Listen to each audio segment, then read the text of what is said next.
OK. Fait que de quoi qu'on parle cette semaine dans notre weekly? On pourrait changer de nom à la place d'être dans le bunker parce qu'on n'est plus dans le bunker.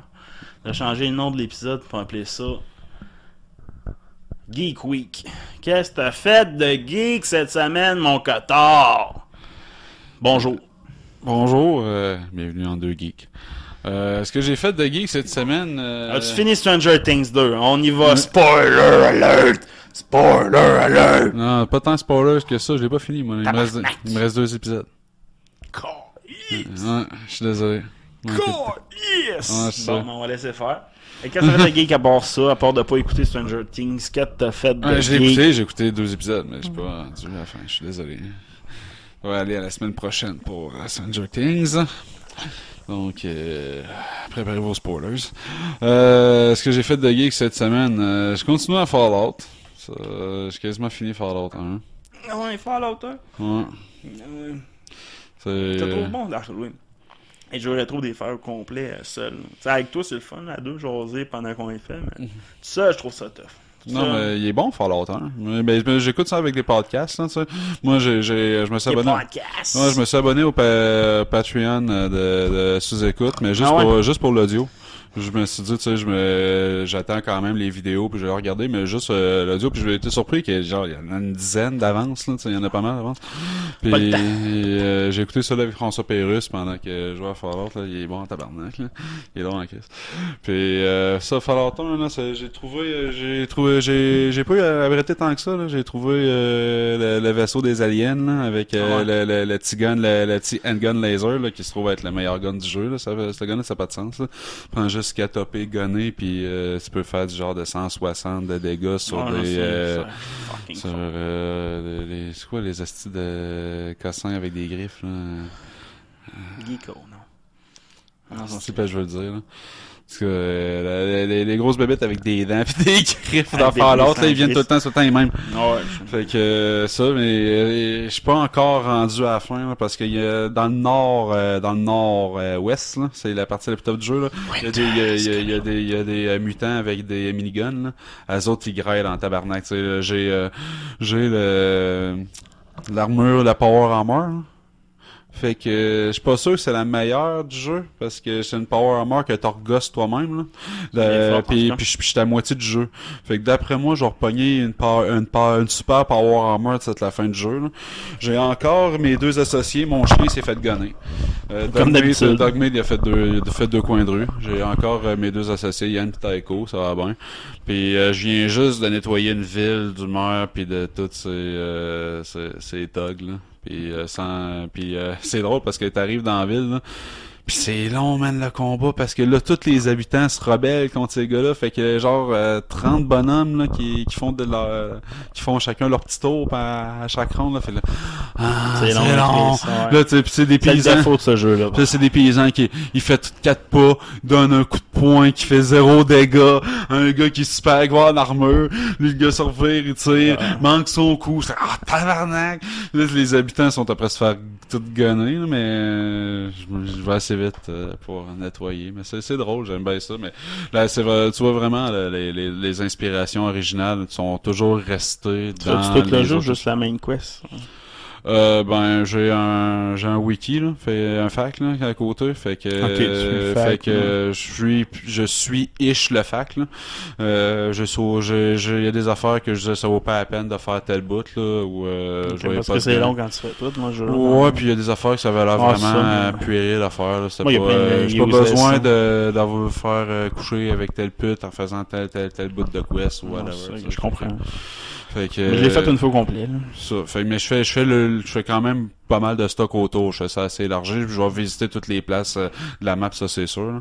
Il y a quoi, il y a une quinzaine de places dans la map là avec un nom là que tu peux déplacer. Il m'en manque une, j'ai pas découverte encore. Là. Okay. Puis, tu sais, j'ai été dans The Glow là, qui est genre un vault qui a explosé à cause qu'ils ont fait une expérience, puis c'est super c'est la seule place qui a vraiment de la radiation là, faut que tu t'avales une coupe de pilules avant de rentrer là. Puis c'est là tu retrouves un vieux des Brotherhood of Steel là. C'est ça qui te permet de tu pognes un tape, c'est ça qui te permet de faire le contact avec les Brotherhood of Steel la première fois. Ouais, exact.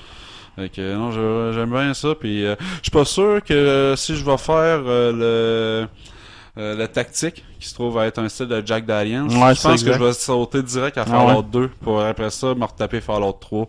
Je vais peut-être me taper... C'était pas le genre de combat qui était cool, mais sinon l'histoire était moyenne. Mais dans le tactique, il y avait moins de lien avec le reste, me semble. Ben, je pense que ça, je vais m'en aller direct garder dans le même style, puis après ça, je me ferai peut-être une Razia genre Fallout tactique Jack Dalian. Parce que le 2 était tellement bon. Fallout 2, c'était vraiment un chef-d'œuvre. Me semble de mémoire, c'était mon préféré. Tu sais, j'ai regardé vite les graphiques. C'est surprenant à quel point les graphiques ont pas tant évolué entre le 1 et le 2. Là. Non. Mais les contrôles ont beaucoup changé. L'intelligence artificielle, l'exploration de la world map aussi a changé un peu, me semble. Puis c'était mieux fait.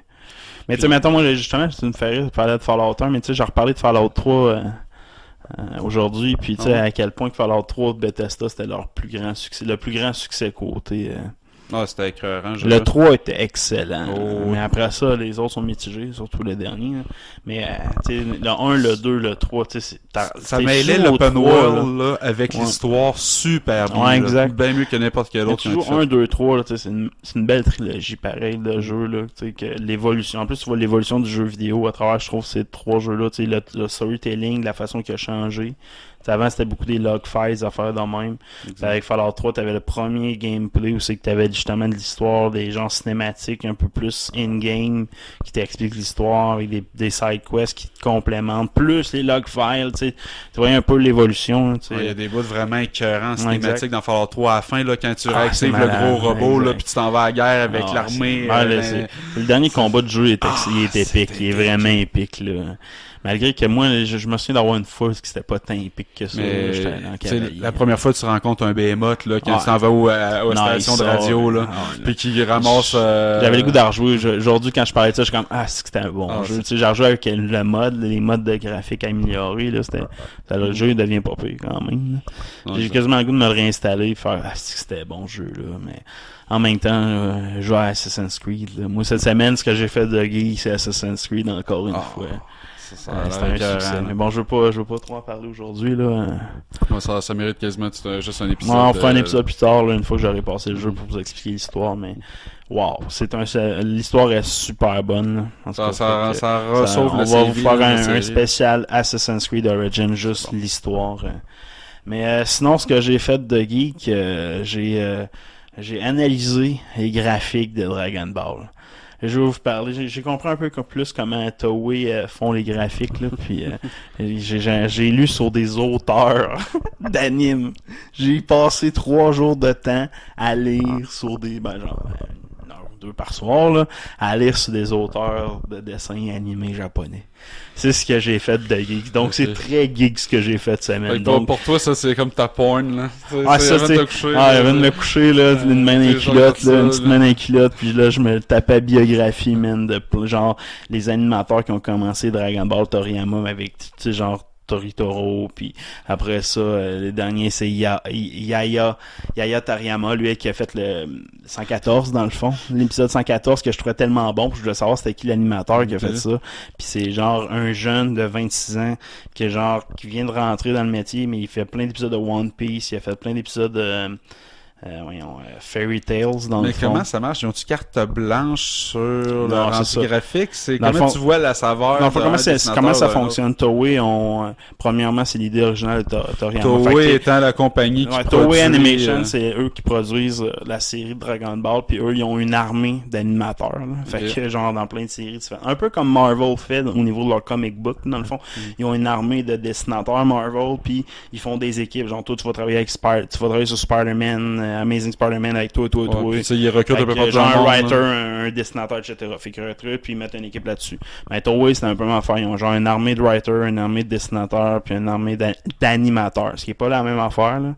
Puis, dans le fond, ils font des équipes puis ils placent sur plein de projets. Ce qu'ils ont arrêté de faire dernièrement, ils font des mix à travers toutes leurs animations. Okay. Fait que, mettons, genre, pendant un bout, t'as tel animateur qui est là avec tel writer, puis t'as tel autre qui va là, puis après ça, 6 mois après, ils vont les échanger, faire quelques épisodes dans Dragon Ball, faire quelques épisodes dans Fairy Tail, puis ils font un changement comme ça. Okay. Puis c'est un peu dans le fond au niveau des writers aussi. Mais l'idée originale, c'est pas eux qui l'ont. L'idée originale vient de Toriyama, qui leur offre les sketchs originaux, les sketchs, comment on peut dire, les making of des personnages, l'histoire en bullet point, il emmène tout ce qui est genre les grandes lignes de l'histoire, les grandes lignes des personnages, comment ils sont supposés de ressembler. Mais pas tout, genre exemple Vegito, c'est même pas lui qui est... Toriyama a jamais parlé de Vegito là, dans l'histoire de Dragon Ball Super. Là. Mais fait que même les writers emmènent de l'histoire supplémentaire, que ça soit au côté manga ou anime. Puis au niveau des bandes de l'animation, c'est la même affaire. Puis dernièrement, il y a un gars de 26 ans qui a fait les meilleurs épisodes de Fairy Tail, les meilleurs épisodes de One Piece. Il vient de commencer dans le métier, puis c'est une bête là, au niveau du dessin. Tu sais, quand on voit Shangoku bouger sa main, c'est toutes des affaires que lui emmène. Mais c'était-tu planifié, mettons que le Sangoku allait faire ce move-là? Ouais, le move, oui, mais pas le rendu comme ça. Au niveau des shadows, je sais pas si t'as remarqué, cet épisode-là, il y avait plus d'ombrage sur les faces, etc. Tout ça, c'est son style à lui. Puis, mettons, quand Shangoku ferme les yeux, tout ça, c'est tout lui qui a décidé ça, dans le fond. Fait qu'il emmène beaucoup au niveau de l'histoire aussi, au niveau du déroulement du combat quand même. Fait qu'on voit, puis ce gars-là, il est très osé. Fait que, tu sais, quand il a amené de quoi que Shangoku a jamais fait, le gun, tu sais, quand il tire de la main, c'est son idée aussi, là. Fait que, tu sais, ça, c'est à cause... Puis pourquoi qu'il a fait ça? C'est parce qu'un de ses animations, que lui qui est principalement... Je m'en souviens le nom, en tout cas, puis ils sont toute une gang, puis le personnage principal, il fait ça, genre, sur le dessus du cover. Fait que là, ça, c'est de là vient son inspiration, c'est son clin d'œil à une autre série. Fait que, tu sais, je trouve ça crissement cool, toutes ces affaires-là. J'ai lu là-dessus, puis j'ai lu l'historique des animateurs là, de Dragon Ball, puis tu sais, dans le fond, justement, je me disais, puis lui qui a fait le 9-10, le Specials, dans le fond, c'est le plus grand animateur de Dragon Ball Z, dans le fond, qui l'a fait. Genre, le gars, il est rendu à 60 quelques ans, rendu vieux, là. Mais c'est lui qui a interprété quasiment tous les dessins de Toriyama, les dessins originaux de Toriyama, là. Fait que, tu sais, lui, mais tu sais, le 9-10, il était bon, l'épisode, mais c'était crissement standard, c'était classique, il n'y a pas eu de quoi de genre différent dans ce dernier épisode qui était crissement beau graphiquement aussi. Il y avait de quoi un peu différent côté rendu, tu sais, au niveau de l'animation des combats, tu sais. Juste le fait. Parce que dans le fond, t'as un gars qui amène les sketchs qui est Toriyama, t'as une équipe qui fait des reliefs, genre ils font le profil de face, de côté, etc. Tout ça. Puis après ça, t'as les animateurs qui embarquent là-dedans, puis qui font les bonhommes de la bonne façon, tu sais, au niveau des combats. Puis c'est eux qui font les graphiques le rendu quasiment c'est eux, puis t'as eux qui mettent les couleurs, mais tu sais c'est un peu les artistes aussi qui sont les animateurs qui sont là-dedans. Fait que tu sais t'as une équipe complète, puis tu vois présentement Dragon Ball a hérité des meilleurs de Toei en entier là, parce que c'est l'anime qui a pas c'est pas l'anime qui fait le plus de codes d'écoute au Japon présentement. Il y a encore One Piece, encore d'autres qui fait beaucoup plus de codes d'écoute, mais au niveau de la marchandise de vente, c'est Dragon Ball présentement qui vend le plus de marchandises. Donc ils ont mis toutes leurs équipes au niveau de l'anime, puis moi au niveau des writers là, puis ça paraît un peu, mais au niveau de l'anime pour faire des nouveaux personnages plus cool, des affaires de même, tu sais c'est juste faire plus de bébelles là. Mais tu sais en même temps ça donne des épisodes graphiquement incroyables là, tu sais. Fait que moi je m'attends à une nouvelle Ultra Instinct là, je m'attends à avoir une nouvelle version un peu bientôt, parce qu'il y a eu des spoilers qui ont sorti dernièrement là, qu'on va voir Ultra Instinct à 118 ou 119 là. Puis il y a un univers qui va mourir à 118 aussi. Ça a été confirmé aussi. Oh, ouais. #delete univers 6. Je pense qu'Elf là va mourir, ou univers 2 avec les Rebuian, là, le Love Power qui va mourir dans cet épisode-là. J'ai hâte qu'il meure à cet épisode. Toi pis l'amour. Fait que c'est ça, moi ce que j'ai fait de geek, c'est lire des affaires de biographie. Faut que je te parle de quelque chose, man. Tu vas capoter, faut que je te parle de lutte. Man, t'as pas écouté de la lutte? J'ai pas écouté de la lutte. Mais t'as entendu parler de lutte à Québec? Non, Kevin Owens pis Sami Zayn qui ont été mis dehors de SmackDown pis des shows de lutte. T'as pas vu ça? J'ai pas suivi les news, mais ils ont été mis dehors. Tabarnak, tu m'apprends une news de lutte. La WWE pour la tournée en ce moment. Puis c'est pas certain ce qui va arriver avec ça. Du tour, parce qu'en Europe, à cause de ça, du tour, en Europe, ils disent pas ce qu'ils vont faire après. Parce que ça a l'air qu'ils ont pas une bonne attitude. Owen est écœuré, là. Owen fait un bout de conseil. Fait que d'après moi, je suis pas sûr qu'on va le revoir, même après qu'ils ont fait leur tour en Europe, pas sûr qu'on va le revoir dans les shows d'émission. D'après moi, c'est le début de la fin, là. Alors, quand t'es pas dans les bonnes avec Vince parlant McMahon, de là, News ça finit, Québec et Wells, aujourd'hui, il y a Pee-Wee qui se bat contre Cody Rhodes à Québec à soir, mais ben c'est le frère de Goldust, je pense. Pas de Goldust, de Dusty Rhodes. Dusty Rhodes, c'est le frère de Goldust dans le fond. Ça c'est le fils de Dusty Rhodes, puis Dusty Rhodes c'est le frère de Goldust. C'est le neveu à Goldust dans le fond. Je veux pas être triste pour Pee-Wee, mais d'après moi il va perdre Pee-Wee. Il va être un faveur. C'est le champion de Ring of Honor dans le fond présentement. Fait il fait juste un tour ici à Québec, mais c'est quand même cool de le voir. Pee-Wee, un animateur de radio local, s'affronter contre comme un lutteur quand même connu. Il était dans le WWE assez longtemps, là, mineur, là. Il a tout le temps été une merde, là. La plus grosse histoire qu'il y a eu, c'est contre Green Arrow, lui, dans la lutte. Contre lui qui fait Green Arrow, comment il s'appelle? Qu'est-ce que oui, c'est ça. C'est la plus grosse histoire, sa dernière vraie histoire importante, c'est contre lui, donc, à SummerSlam 2016 ou 2015. Ouais, genre, il a fait une apparition dans la foule, genre, plus Goldust, pas Cody Rhodes, qui faisait genre Stardust à ce moment-là, il s'appelait Stardust, puis genre il avait poussé genre dans la foule, genre pis c'était tout prévu là. Okay. Puis genre une couple de mois plus tard, genre il y a eu comme une signature, c'était dans l'off-season d'Arrows, je pense saison 3, puis il a participé à SummerSlam en 2015 ou 2016, je pense en 2015. Puis dans le fond, c'est lui qui a gagné, c'est Green Arrow qui a gagné, man. C'est malade, man. Il se battait-tu bien? Non. Ouais, c'est le fan Amil, non? Amil, c'est... je cherche Arrow. Chose Amil, là. Amil, c'est pas Marc Amil. Marc Amil, non? Ça aurait été trop bon! Mais Marc Amil, non. C'est Stephen Amel. Amel, j'étais pas loin. Stephen Amel. Stéphane Amel, ouais, c'est ça. Fait que lui, il a participé, ouais, ça fait que c'était cette longueur, grosse histoire dans le WWE. Puis j'avais pas écouté tant que j'écoutais pas trop la lutte à ce moment-là, mais c'était mauvais la lutte à ce moment-là. Comparé à maintenant avec Braun Strowman, qui fait partie de mon top 5 maintenant dans la lutte. J'ai pas dit ça. J'ai changé mon top 5 historique avec le dernier épisode de Raw. Le retour de Strowman, c'est une caricature que j'ai pas eu le choix, j'ai dit fuck, c'est trop bon, j'ai Stone Cold 316, c'est mon numéro 1 à cause de son attitude qui est représentative là, d'une façon de vivre que j'aime. Ensuite de ça, j'ai mis Undertaker parce qu'il a marqué mon enfance, Undertaker, un croque-mort qui se bat, man, ça c'est malade. C'est le meilleur personnage regarde, c'est le fantastique là, qui a amené aussi, c'est ça qui a amené le spectacle dans la lutte. J'ai pas le choix de le mettre, mais un peu moins Stone Cold. J'ai mis HBK parce que je veux pas HBK, c'est lui qui a révolutionné la lutte, qui a amené les écrans, la musique un peu. Mais les écrans, c'est pas lui qui a amené ça, mais c'est lui qui a amené ça dans WWE.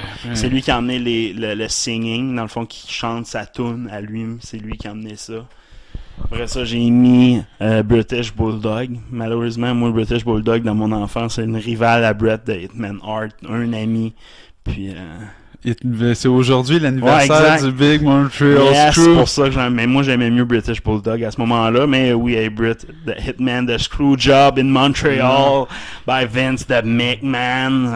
C'est que Bret Hart s'est à fait TVA, voler. C'est TVA Sport que j'ai pas, ça a l'air qu'il y a un reportage exclusif avec Bret de Hitman Hart, dans le fond, qui a donné juste à TVA. Non, puis sûrement ESPN version. Il doit être encore amer. Ouais, c'est clair, mais c'est ça, j'ai hâte de voir. Non, ça il est plus amer tant que ça, de ce que je comprends. Il a fait la paix avec ça un peu.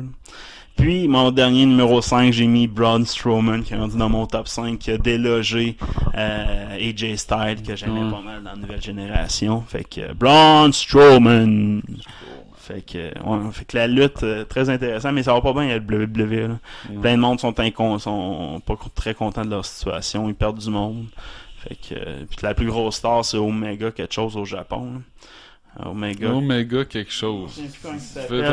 J'écoute pas la New Japan, là, c'est dans New Japan, j'écoute pas, mais c'est une grosse star, pis en gros genre John Cena beaucoup, il est vieux là, il commence à avoir de l'expérience, un peu comme AJ Styles là 10 ans, il fait toujours plein Ring of Honor, etc. Tout le temps il était dans haute lutte qu'à la WWE, mais c'est une méga star internationale, il est bon lutteur pis tout, là, mais jamais signé avec le WWE, puis lui genre plein de lutteurs actuels qui ont voler des techniques à lui, genre. Fait que c'est des vedettes, genre. Fait que Kevin Omega, c'est quoi son nom, là? Il vient, lui, en parlant de nouvelles de la lutte, vient de signer, Chris Jericho vient de faire un finger, WWE vient de signer un match dans la New Japan contre lui, en tout cas. Non. Puis que Jericho, genre... Ça, c'est un finger à Ben, un peu, parce que, tu sais, que Jericho avait fait il y a une signature, il a lâché pour faire un tour de musique avec son groupe de musique Fuzzy, là. Okay. Il y a un groupe de musique rock, là, Chris Mancourt, c'est bon, en plus, c'est Fuzzy. Puis il a arrêté pour faire ça, dernier ça. Il a fait une apparition à SmackDown pour les aider, mais tu sais, que Jericho veut pas, c'est une méga vedette de la lutte. Tu sais, je veux dire, présentement, il a été big dans le temps de l'Attitude Era, puis il a toujours été big, puis c'est un bon lutteur technique, veut pas, fait il fait souvent ça, des apparitions dans plein d'autres shows de lutte. Mais là, tu sais, il a fait comme un finger, parce qu'Omega arrête pas de cracher ça à WWE depuis un bout, puis lui, il a comme fait, ah, cool, puis là, il a comme fait une... Ça se fait pas un peu d'un gars qui est souvent lié à WWE, les genres, c'est le compétiteur direct, la New Japan, c'est la plus grosse. Ah, tu sais, t'as WWE, New Japan, puis Ring of Honor, présentement les plus grosses ligues de lutte, là. Ring of Honor, ça me dit rien pas tout. Oh, ben, c'est quand même une grosse ligue. C'est des noms que je connais qui sont Cody Rhodes, ça me dit rien. des writers, des anciens writers de WWE, entre autres, qui viennent d'être signés par eux. Et tu sais, ben, dans le fond, beaucoup de monde, là, plus mineurs, là, mais genre Bubba Ray, les Dudley Boys ont fini leur carrière là, entre autres, mettons, dans les lutteurs que tu connais. J'ai trouvé des références que je sais que tu connais, là, mais... Merci de l'effort. Je vois que ça me fait dîner, là. Ça va être correct. Ouais. Mais bon, tu sais, et je disais, ouais, c'est ça. Fait que là, Chris Jericho a signé un combat contre... C'est un gros combat attendu à l'international présentement, c'est ça. Puis je vais peut-être essayer de le pogner sur Internet quelque part, là. Parce que ça va être un bon match de lutte, là, entre autres, là. Fait que j'ai hâte de voir ça. Il fait longtemps, Chris Jericho. Hein. Devrait recommencer à écouter la lutte, man. WWE, man. Sérieusement, si Raw serait juste un show de 2 heures, ça serait bon. Le problème, c'est 3 heures. Il y a souvent 45 minutes de trop dans toute l'émission. Ouais, c'est parce que, tu sais, ça, il y a beaucoup de promos, puis les pubs entre, là, c'est... Ah, c'est ça. Fait que ça, tu le downloads le lendemain, puis tu skippes les pubs. Ou tu l'écoutes live en faisant autre chose. Moi, c'est ça que je fais souvent. Sont-ils sur Dailymotion? Je sais pas, aucune. Faudrait que je vois. Moi aussi, parce que si c'est capable de le mettre sur mon téléphone facilement sans que j'aille me faire chier, j'écouterais peut-être un peu. Ouais, c'est ça. Moi, j'écoute ici dans notre studio, fait que puis je commence Twitter en même temps. Je m'assirais pas juste à faire ça. Non, mais je fais autre chose en même temps. Si je peux le mettre là, sur le téléphone en dessous de mon écran pendant que je joue à Fallout 1. Mais je te recommande sérieusement, précisément des bonnes storytelling, quand même des bons personnages. Sérieusement, Miz, c'est un ancien de Tough Enough. Tu sais, les anciens programmes, j'ai arrêté d'écouter la lutte, peut-être saison 1 de Tough Enough. Je pense que lui, c'est un membre de saison 1 de Tough Enough. Okay. Puis c'était le gagnant, ou je pense même pas le gagnant. Puis il a continué dans la lutte, puis s'est rendu une méga vedette dans la lutte, là, sérieusement. Puis c'est un esti de bon heel, dans le fond, heel méchant. Combien de saisons Tough Enough? Je sais aucune idée, genre 14 millions. Mais c'est ça qui a vraiment percé? Aucune idée. Je pense qu'il y a des animateurs, des commentateurs qui viennent de ça, genre ils sont bons dans la lutte mais pas assez. Okay. Mais lui, genre, mais lui, il est pas super bon côté technique, là. Il est assez classique, là, mais c'est un esti de bon heel, là, ses promos. Il a une esti de, il a une face crottée, pis en tout cas, il est vraiment bon dans son rôle, puis c'est lui présentement, tu sais, Braun Strowman, c'est un gros méchant, puis tout ça, puis ils sont en train de le virer gentil en mettant Miz méchant contre lui. Puis tu sais, Braun Strowman, c'est le premier babyface depuis Taker à être une badass méchant, mais que tu prends pour lui. T'as pas Taker, même Kane n'a jamais été capable de faire ça ben. Big Show, pas ben, mais tu sais, un big guy de même. Big Show. Big Show n'a jamais été, pour moi, genre un top 5 de... Non, pas un top 5. Il y a juste Taker. Tu sais, mettons, dans son époque, Taker a été le top 1 pendant très longtemps. Angle, c'est pas un big guy, là. Non, t'inquiète, tu disais des gros, là, tu sais, des gros monstres. Il n'y en a pas eu des aussi charismatiques que Strowman pis Taker, là. Dans la même force, dans le même format, ok. Les mêmes formats, là, sérieusement, un Sid Vicious dans le temps, mais c'était pas un méga Diesel, C'est... Kevin Nash dans le fond, même pas. C'est même Triple H, c'est pas de la personnalité. C'est pas de la même pas personnalité. assez big pour moi. Je te C'est parle d'un pas de la monstre. personnalité de cracher de l'eau dans les airs. Là. Ah ben je sais pas, je suis un esti bon lutteur, moi il a ramené beaucoup à la mais lutte. tu parles là. de personnalité, tu parles de heel. Ouais. Non mais je parle même pas de heel, je parle juste des big guys, là, des gros gars qui ont été gentils, qui deviennent gentils sans être gentils. Tu sais, dans leur personnage, ils restent méchants. Comme Taker, il a tout le temps été méchant dans son rôle, mais le monde prenait pour lui pareil. Tu sais, tu comprends? Ça, il y a pas personne qui a réussi à faire ça, sauf Taker, Kane un peu. Il n'y en a pas eu beaucoup, là. Tu sais, Hulk genre des Hogan, gros... pas assez gros pour toi, j'imagine? Hogan, ouais, il fait partie de ça, mais bad guy. Andre the Giant. Un peu bad guy, même pas. Andre the Giant, il a jamais été bad guy. Ça, pas vraiment bad guy. Pour moi, c'est pas un vrai bad guy, Andre the Giant. Okay. Puis tu sais, oui, il faisait peur, mais tu sais, il est pas assez, premièrement, pas fait passer assez longtemps de la WWE, premièrement. Ouais. Ça, c'est une chose. Mettons, Hulk Hogan a réussi avec la NWO à faire ça, à être méchant, mais continuer à faire prendre pour lui, tu sais, genre, ça, c'est hot. Taker l'a fait en esti.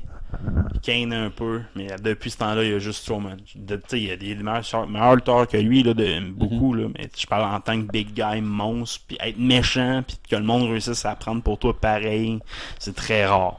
Stone Cold, c'est un peu ça, son rôle, être méchant, puis réussir à faire, mais tu sais, lui, c'était facile, tu te prends contre un boss, tout le monde aime ça, se prendre contre son boss, t'sais. Moi le premier, là, fait que... Avec une bière, puis... même pas besoin de bière. Moi, je suis capable de me pogner avec un boss n'importe quand. Non, mais je veux dire, l'image qu'il donnait, c'était le gars de la classe moyenne qui montre à son boss. Non, exact. Fait que... Mais Strowman, sérieusement, à voir, pour n'importe quel fan de lutte, Strowman est à voir. Donc, ça fait un bon épisode. Ouais. Ce qu'on a fait de Geek cette semaine à la Geek Weeks. Fait que, ciao, bye.